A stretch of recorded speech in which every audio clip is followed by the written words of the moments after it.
강혜신의 오늘의 미국.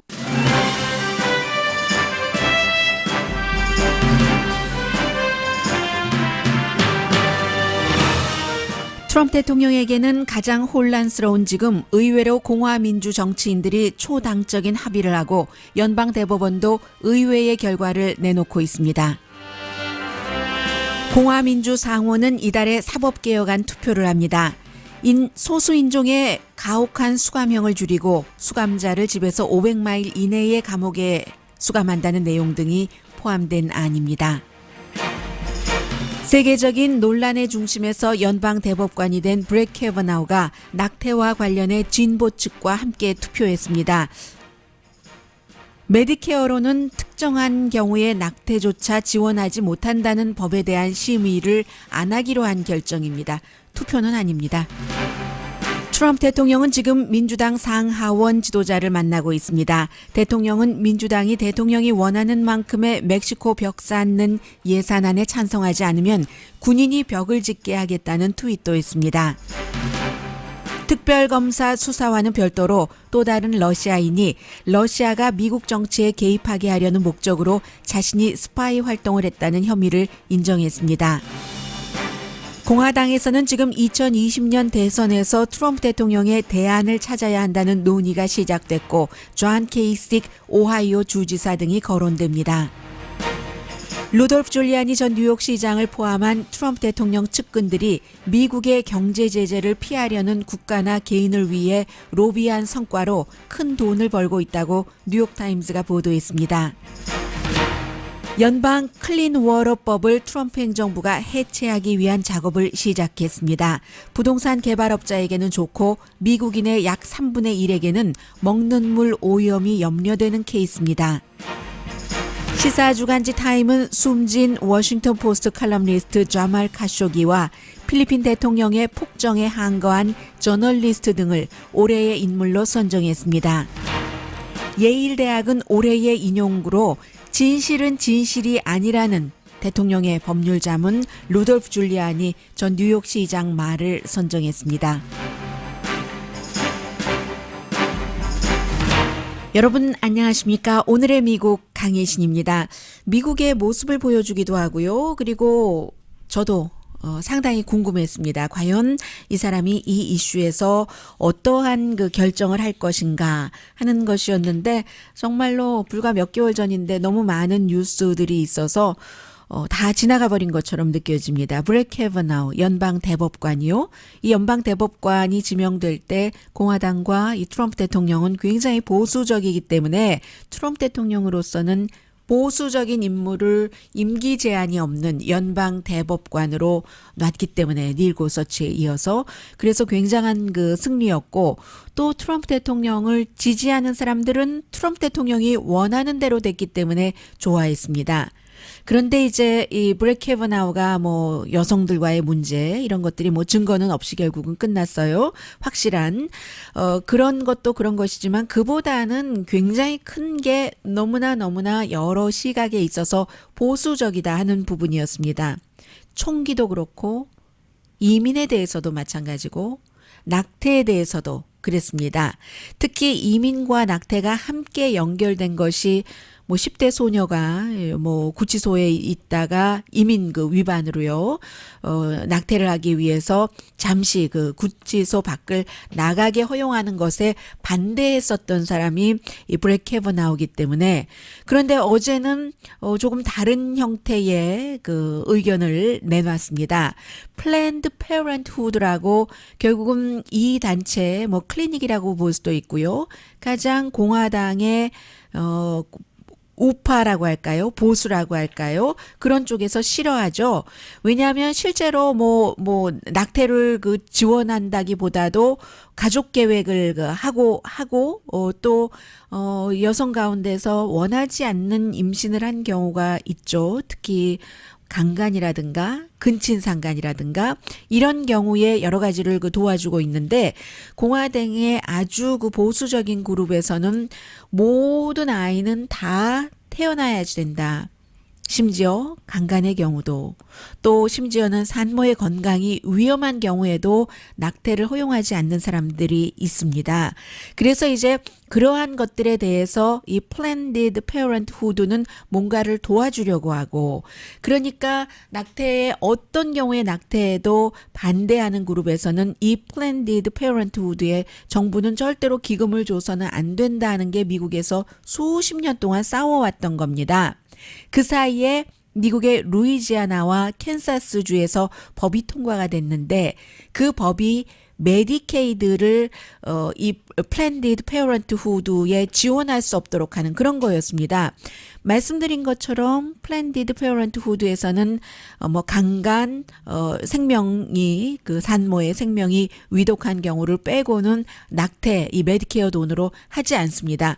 그런데도 아무튼 그러한 법을 통과시켰어요. 그러니까 메디케이드를 그 혜택을 받고 있는 사람들이 합동으로 고소를 했습니다. 이게 이제 위법이다 했고, 하급 법원에서는 루이지아나와 캔사스 주 정부가 졌습니다. 그러니까 이 주 정부가 연방 대법원에 어필을 한 거죠. 어필을 했는데 연방 대법원에서 케이스를 심의를 하려면 4명의 대법관이 9명 가운데서 찬성을 해줘야지 되는데 4명이 안 나왔습니다. 그 공화당에서 클래런스 토마스, 사무엘 얼리또, 닐 고서치 이 세 사람은 심의하자 했는데 대법원장인 이 그 존 로버츠와 새로 대법관이 된 브렉 캐버나우가 이 케이스를 심의하지 않는데 이제 한 표를 던졌기 때문에 리버럴한 그 모든 다른 대법관과 마찬가지로요. 그래서 4표가 못 나와서 이게 결국은 심의하지 않게 됐습니다. 이거는 우선은 굉장히 그 낙태에 대해서 반대를 했었던 브렉 캐버나우 연방 대법관이 되고 나서 첫 번째 그 케이스인데요. 이 케이스에서 이렇게 입장 정리를 한 것은 어쩌면 너무나 많이 그 케이스로 주목을 받았었기 때문에 이번에 살짝 그 비켜간다 할 수 있는 것도 있지만, 존 로버츠 같은 경우도 정말로 그 보수적인 사람이었는데 오바마의 헬스케어를 법으로 만들 수 있게 그 대법원장이 해줬잖아요. 그래서 미국의 대법원장은 어떤 경우에는 지금까지 민주당 대통령이 지명하고 그 이제 선서하고 민주당 대통령 때 그랬던 연방 대법관 가운데서는 근세사에서는 공화당 쪽으로 입장을 바꾸는 경우가 거의 없었거든요. 그런데 공화당 대통령이 지명하고 또 선서하고 일을 한 그 대법관 가운데서는 중도나 때로는 이렇게 존 로버츠 대법원장처럼 진보 측에 그 같이 그 손을 잡는 그런 그 대법관이 여러 명 있다는 건 말씀드립니다. 그리고는 정말 드문 케이스인데 공화당과 민주당이 미국에서 지금 힘을 합쳐서 보수 진보가 합쳤다고도 볼 수 있고요. 또 민권 그룹도 백악관도 좋아합니다. 대통령까지도요. First Step Act라고 해서 사법 시스템을 개혁하는 법안입니다. 아주 오랜 동안 이것을 하려고 했는데 못 해왔어요. 그런데 이제 미치 매코넬 공화당의 상원 원내대표가 이달에 투표를 한다 했는데 그 전에 미치 매코넬이 통과가 될 수 있을 때만 투표에 붙인다고 했으니까 이게 이제 거의 그 투표수를 확보를 했다는 얘기예요. 물론 그 하원으로 다시 가야지는 되지만 지금까지 공화당이 많이 그 반대를 해왔었습니다. 특히 이제 그 오바마 시대에 오바마 대통령이 본인이 이제 블랙이고 왜 이걸 블랙으로 해야지 되는지도 모르겠어요. 이런 케이스를 사람에 대해서 이것이라고 한 게 아니라요. 오바마 대통령의 아버지는 케냐 사람이지만 어머니는 화이트입니다. 캔사스의 화이트예요.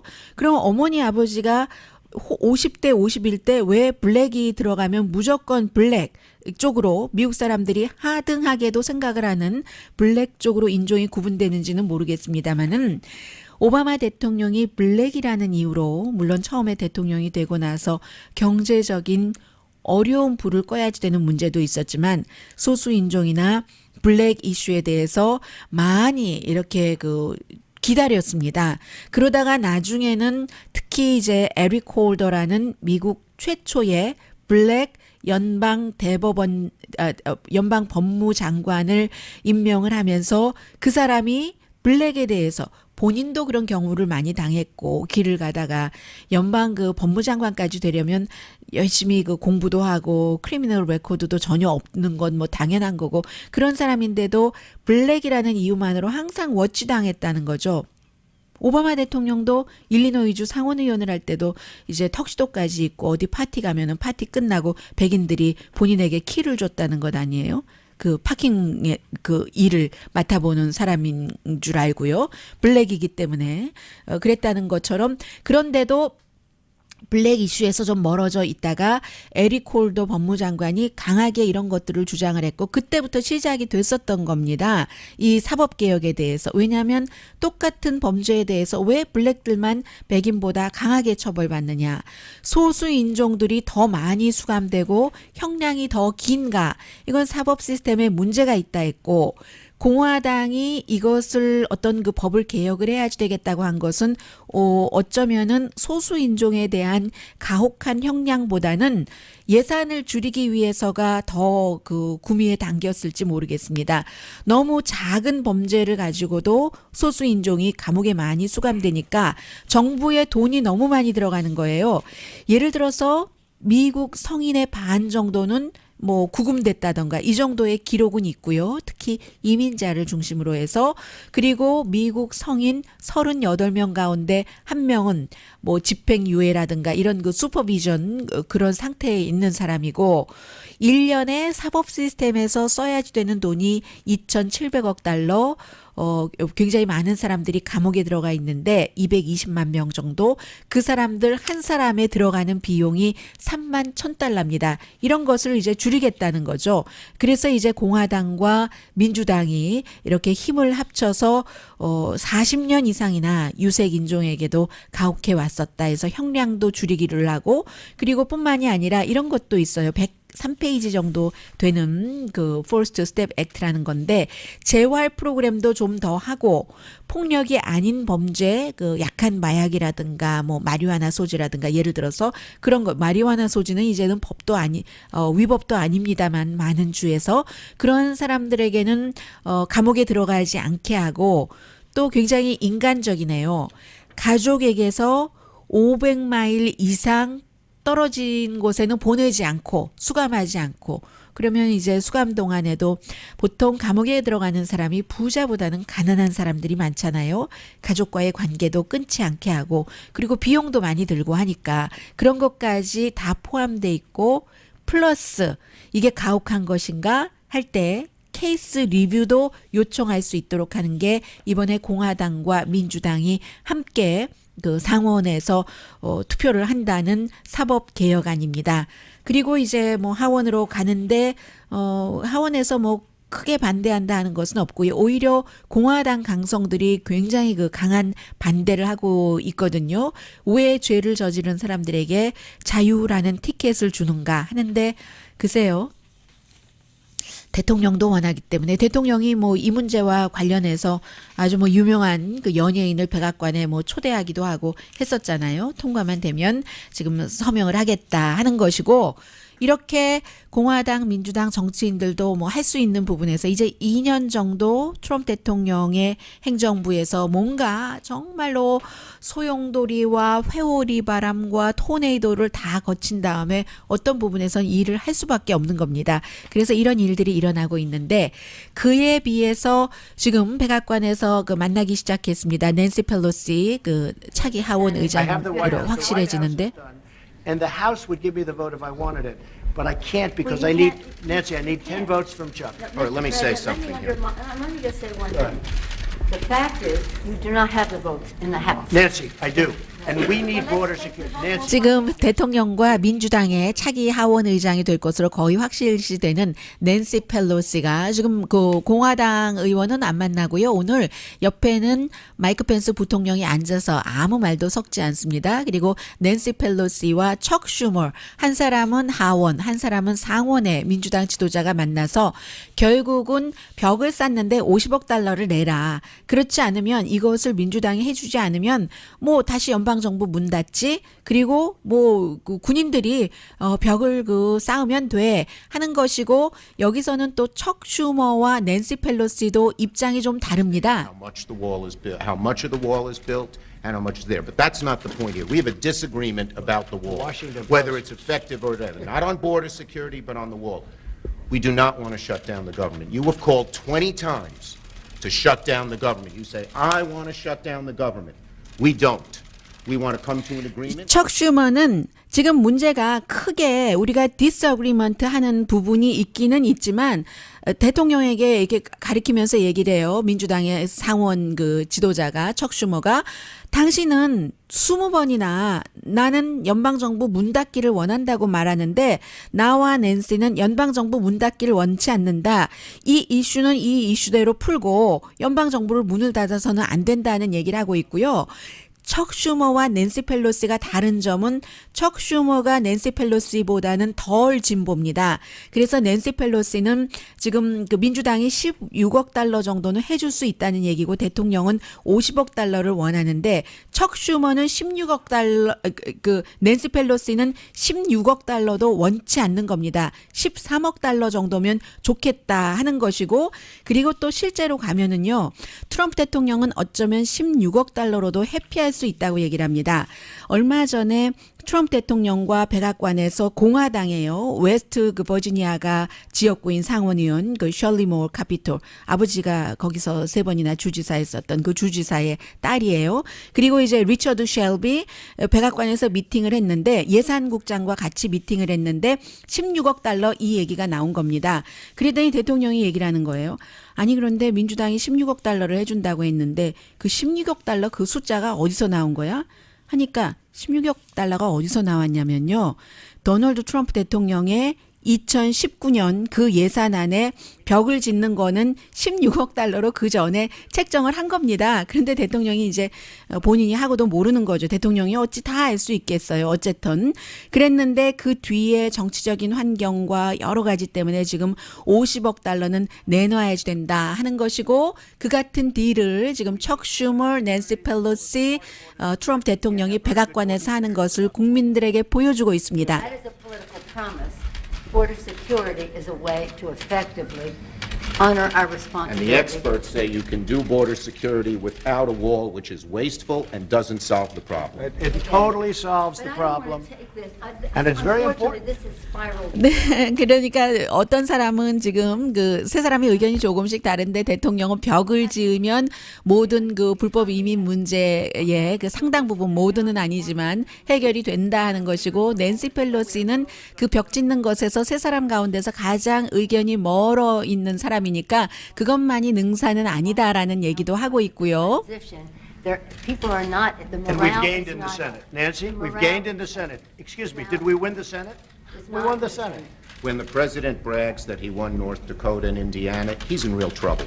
When I did. 네, 이제 중요한 것은 어쨌든 오늘 얘기는 서로 만나서 지금 날카로운 얘기를 하고 있는데 이 척 슈머는 웃으면서 하고 있고 그리고 트럼프 대통령도 다른 때에 이거 아니다 할 때보다는 훨씬 부드러워요. 그 상대들이 만만치 않죠. 그리고 원래 다 친구였어요. 이게 부자고 이 정치인들도 다 부자고 파티에서 만나고 그러니까 my friend 그 척 앤 낸시라고 얘기할 그럴 정도인데 지금은 어느 정도는 쇼입니다. 정치 쇼입니다. 낸시 펠로시와 척 슈머는 대통령이 원하는 대로 해주고 싶지 않고 지금 하원의 경우는 새로 다수당이 됐는데 대통령은 대통령을 지지하는 사람들에게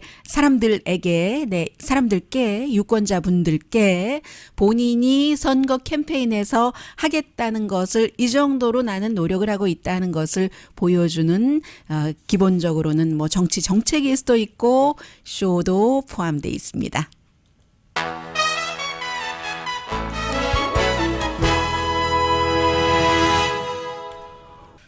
제가 상상해 보기에는요, 가능성이 어떤 가능성이 있는가. 지금 12월 며칠까지죠. 그 예산안 통과되지 않으면 연방정부 또 문을 닫아야지 되는데 부분적으로 12월 21일이죠. 부분적으로 폐쇄할 수 있죠. 뭐 몇 퍼센트? 100%가 아니라 그리고 아니면 이번에도 2주일 연장한 것처럼 단기 세금 연장하는 것으로 가지 오늘 미팅에서 절대로 예산안과 벽짓기를 바꾸는 그런 딜은 없을 겁니다. 라디오 서울 방송 오늘의 미국 듣고 계십니다. 파티를 기획을 하고요. 그리고 손님을 초대를 합니다. 그러면 그 끝날 시간을 대강 누가 주도를 하나요? 오늘의 파티에서는 트럼프 대통령이 주도를 했습니다. 트럼프 대통령이 1대2잖아요. 해서 아마 그 원래의 그 전략이 크게 화내지 않는다 하는 것이었던 것 같아요. 그런데 이제 나중에 두 사람이 얘기를 하고 두 사람 사이에서 두 사람은 그래도 일단 그 서로 그 민주당이니까 힘을 합쳐서 우리는 연방정부 문 안 닫으려고 한다. 당신은 닫으려고 한다. 이 벽 쌓는 것을 우리가 당신이 원하는 만큼 그 예산안에 넣어주지 않으면 예산안을 통과시키지 못해서 문을 닫으려고 하는데 당신은 그걸 닫기를 기꺼이 원한다는 것을 계속 공격을 했습니다. 두 사람이 아주 자곤자곤 공격을 했어요. 그랬더니 트럼프 대통령이 맨 마지막에 한 말이 나는 연방정부를 그때는 좀 음성이 올라갔습니다. 나는 연방정부를 셧다운하는 것을 자랑스럽게 생각한다. 국경 안전을 지키기 위해서 그 국경을 통해서 많은 범죄자들이 들어오고 있다. 마약도 들어오고 있다. 캠페인할 때 이제 많이 들었었던 얘기예요. 중간선거 캠페인 때도 그렇게 얘기를 하고는 그만 대통령이 초대를 했잖아요. 두 사람을 초대를 했었잖아요. 여기서 끝이다. 여기서 끝이야. 하고 끝내버렸어요. 이렇게 해서 끝났습니다. 말씀드린 대로 아무것도 아닙니다. 정치적인 쇼이지만 대통령과 미국의 야당 그 지도자들이 저렇게 그 서로 말로 그 논쟁을 하는 것을 국민들에게 직접 그 보여준 것. 그게 이제 뭐 하나의 의미라고 말씀을 드리겠습니다. 좀 전에 대통령이 질문도 오늘 하나밖에 안 받았어요. 그렇기 때문에 뭔가 더 이상 이어가고 싶지 않은 거였습니다. 해서 지금 백악관 비서실장에 대해서 기자가 질문을 하니까 대통령이 서두르지 않겠다. 우리 너무 훌륭한 비서실장이 있다. 존 켈리라는 얘기를 했거든요. 그런데 대통령이 존 켈리를 훌륭한 자신의 비서실장이라고 생각하지 않는다는 것은 누구나 알고 있죠.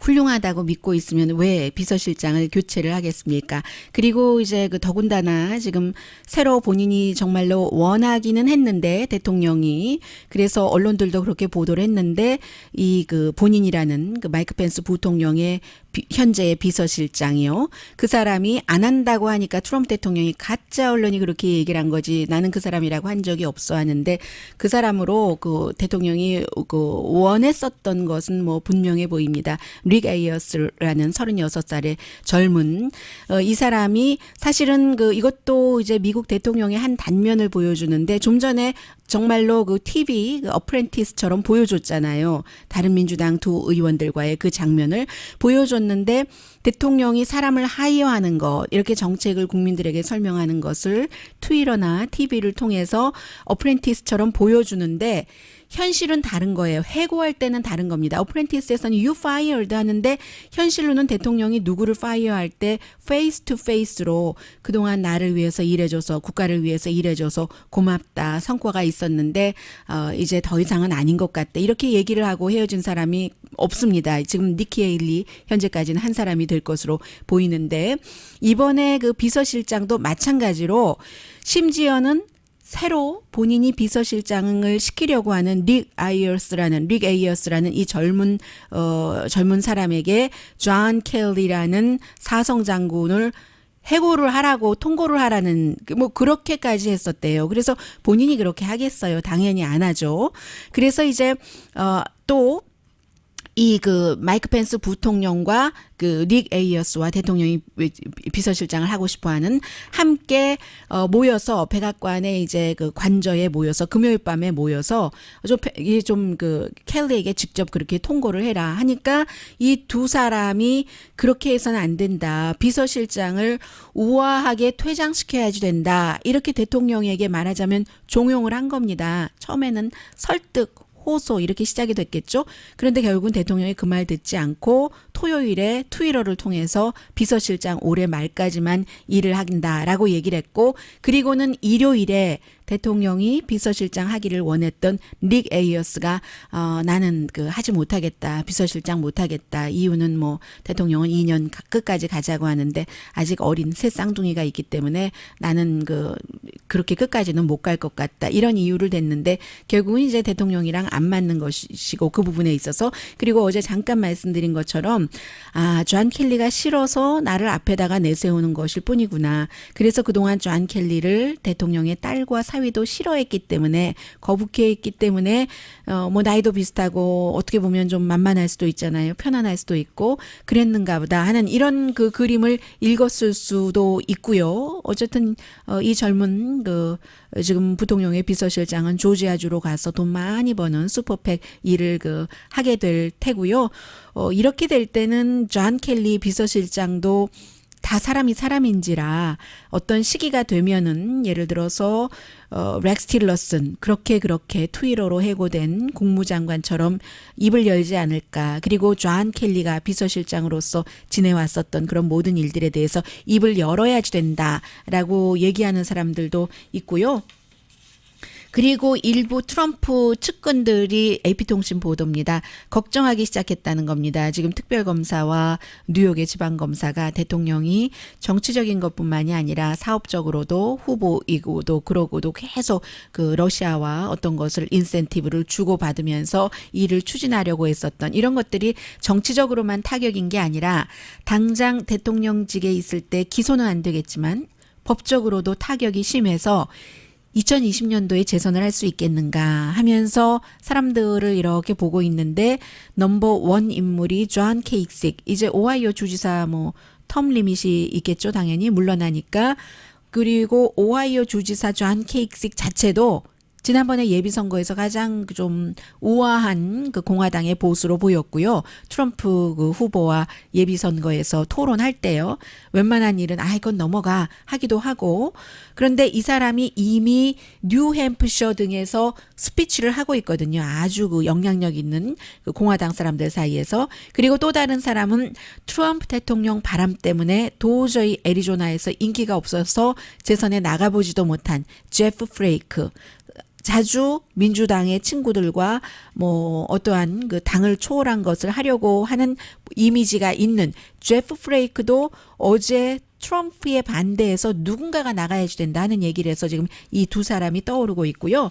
그리고는 러시아 여러분들 기억나세요? 짧게 말씀드릴게요. 마리아 부티나라고 총을 너무 사랑하고 러시아는 총을 함부로 이렇게 할 수 있는 나라는 아닌데 그래서 러시아에서부터 미국 총기협회와 연결이 되고 미국 정치인 애인도 있어요. 보이프렌드가 폴 에릭슨이라고 굉장히 미국 영향력 있는 그런 공화당 사람이에요. 이 애인과 연결해서 크레물린이 미국 정치에 영향력을 미치게 하려는 러시아에 스파이를 했다 하는 것을 인정을 하고 그동안 수사 과정에서 거짓 진술을 한 것도 인정을 하고 이미 연방 검사 DC에 있는 검사와 수사에 협조를 하고 있어요. 12월 8일에 유죄 시인을 하고요. 30살입니다.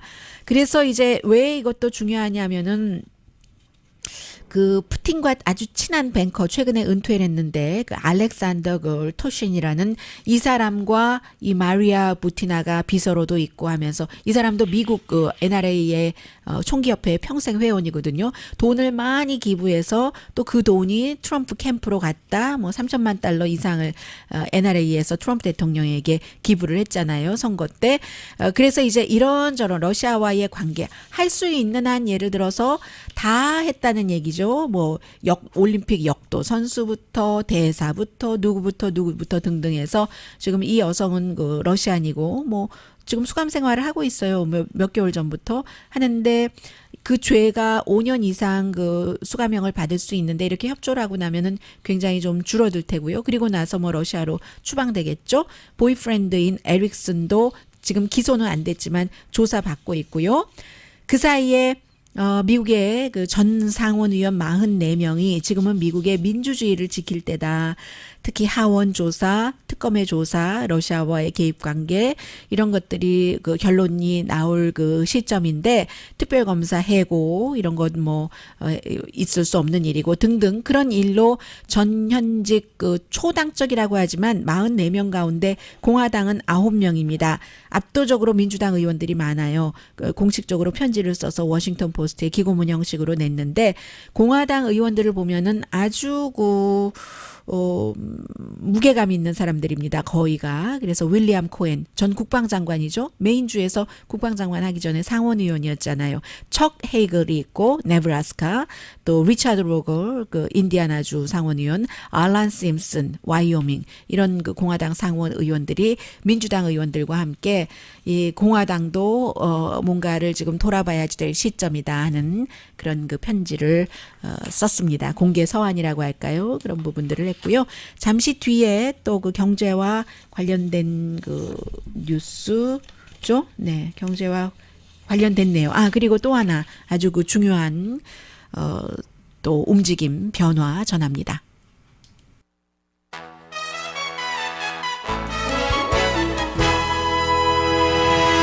라디오 서울 방송 오늘의 미국 듣고 계십니다. 네, 그 대통령이 민주당 지도자들과 만남을 이제 이쯤에서 끝내야지 되겠다 하고 종결을 했습니다. 기자들 질문을 관련 질문은 받지 않았어요. 그리고 그 마무리 말은 대통령이 했고 그렇다고 또 민주당 지도자들이 아무 말도 안 하느냐 그건 아니죠. 이제 백악관 그 밖에 나와서 기자들이 다 그 마이크 준비하고 기다리고 있었어요. 그런데 또 하고 싶은 모든 말을 다 하느냐 그것도 아닙니다. 지금 오랜만에 다시 만난 사람들 지난번에 그 다카 문제로 이 세 사람이 만나고 나서 대통령이 아주 좋은 일이 일어날 거다 하는데 아무 일도 그때도 안 일어났었잖아요. 이번에도 대통령과 그 이후에 처음 같이 만났기 때문에 아마 낸시 펠로시 또 척 슈머 이 두 사람이 대통령의 그 기분을 상하게 하고 싶지는 않았던 것 같아요. 짧게 아무 말도 안 할 수는 없고 한두 마디 했는데 특히 낸시 펠로시의 말이 좀 귀에 들어오네요. 뭐라고 얘기를 하냐면 대통령이 지금 국경 수비와 예산안에 대해서 얘기를 하는 건데 벽에 짓는 돈을 완전히 원하는 만큼 안 주면 아예 그 연방 정부를 문을 닫겠다. 예산안이 통과되지 않으니까라고 대통령이 얘기를 하는 것이고 낸시 펠로시 그 차기 하원 의장 뭐 거의 될 것이죠.는 뭐라고 얘기를 하냐면 대통령이 말하는 걸 이렇게 들어보니까 그 이민 국경, 안전, 이민자에 대해서 사실과 현실에 기반한 말을 하지 않더라. 우리는 증거를 가지고 말을 하는데 그런데 나는 그 자리에서 대통령과 오랜만에 만나서 지금 대통령이 당신이 무슨 말을 하고 있는지 당신이 모른다. 그 말을 하고 싶지 않았다. 면전에서 이렇게 얘기하더군요. 그리고는 척 슈머는 어떤 일이 있어도 연방정부의 문을 닫아서는 안 된다. 이것도 굉장히 정치적인 거죠. 대통령이 마지막에 나는 자랑스럽게 연방정부의 문을 닫겠다. 벽 짓는데 돈을 안 준다면 이렇게 얘기를 했기 때문에 그게 이제 그 대통령이 그 비합리적으로도 보일 수 있는 말이잖아요. 어떤 경우에라도 연방정부 문을 닫아서는 안 된다. 이렇게 딱 하고는 다시 안으로 들어갔습니다. 또 하나 지금 연방 환경보호국이 하죠. 곧 발표를 할 텐데 클린 워터 액트. 원래 시작은 1972년부터 시작이 됐고 또 특히 민주당 행정부가 들어올수록 뭐 환경을 깨끗하게 하자 이런 거 많이 하잖아요. 그런데 이번에는 습지와 이제 시내 뭐 또 그 펀드까지니까 연못까지도 뭐 큰 연못을 말하겠죠. 큰 펀드를 말하겠죠. 시내라는 것은 좀 계곡, 그 스트림은 그 계절에 따라서 다를 테고요. 미국이 그런 것까지 다 그 예상을 해서 이 같은 클린 워터 액트라는 것을 하는데 앞으로 그 수백만 에이커의 습지대 또 수만 마일의 그 계곡 시내 이런 것을 너무 물을 깨끗하게 안 해도 된다 하고 풀어주겠다는 겁니다. 살충제도 예전에는 지금까지는 뭐 아주 규제가 돼서 그 뭐 산업용 쓰레기라던가 기타 오염 이런 것을 습지대와 그 물을 보호하기 위해서 법을 집행해 왔는데 그런 거 없애겠다. 오바마 시대 것을 없애겠다라고 표현을 합니다. 그래서 부동산 개발업자들이 아주 좋은 거죠. 또 그 농업도 살충제 많이 쓰고 하는 큰 규모의 농업 같은 것. 그렇게 될 때는 철새의 서식지, 뭐 어장 보호 이런 게 힘들어지는 것은 뒤로 하고요. 생태계 너무 이상적이잖아요. 미국 사람들이 마시는 물이 3분의 1이 여기에 해당이 된답니다. 특히 이제 가뭄이 있고 하는 캘리포니아주 같은 경우는 더 하겠죠. 해서 이 새로운 안은 조지 H.W. 부시, 아버지 부시 행정부 이전으로 돌리겠다 하는 거거든요. 그래서 60일 동안 여론을 수렴을 해서 하겠다. 미국 사람들 3명 가운데 1명이 마시는 물에 해당이 된답니다. 캘리포니아주. 그래서 오늘 로스앤젤레스 타임즈 보면 이 내용이 크게 보도가 됐어요. 메마른 서부이기 때문에 부동산 업자뿐만이 아니라 광산업자, 오일 회사도 좋을 테고 골프 코스 오너들도 아주 좋겠네요. 그러니까 뭐 환경 그 그룹의 그 반발이 당연히 이만저만이 아니겠죠. 환경그룹에서는 깨끗한 물 법, 이 클린 워터 액트를 망치로 두드려서 물의 퀄리티를 아주 나쁘게 만드는 것과 똑같다. 지금 이런 얘기를 하고 있습니다. 네, 간단하게 하나 전해드리자면요. 오늘 뉴욕타임스 보도인가요? 트럼프 대통령의 측근들이 외국과 또 외국의 개인과 정부와 개인을 위해서 일해주고 돈을 많이 버는데 그 정부와 개인이 전부 미국의 경제 제재를 피하기를 원하는 그런 곳을 그 로비를 해주고 돈을 받는데 대표적인 사람이 루돌프 줄리안이에요. 현재 대통령의 변호사고 전 뉴욕 시장을 했었던 사람이죠. 이 사람이 뭐 예를 들어서 7월 달에 그 콩고의 그 미국 특별대사와 함께 이벤트에 나가서 뭐 800만 달러를 이 콩고 거기서 어떤 회사에 줬는데 거기서 또 돈을 이 루돌프 줄리아니가 받고 해서 추가 제재 같은 것을 피하려고 하는데 루돌프 줄리아니뿐만이 아니라 이제 대통령을 위해서 텔레비전에 나와서 열심히 변호해 주는 뭐 알란 그 더 쇼츠라는 변호사 이런 사람도 이스라엘의 억만장자 지금 개인적으로 미국 그 제재를 받고 있는 뭐 그런 사람들을 위해서 일을 하고 그밖에 뭐 캠페인 보좌관 이런 사람은 또 중국에 연관된 사람을 위해서 돈 많이 벌고 있답니다.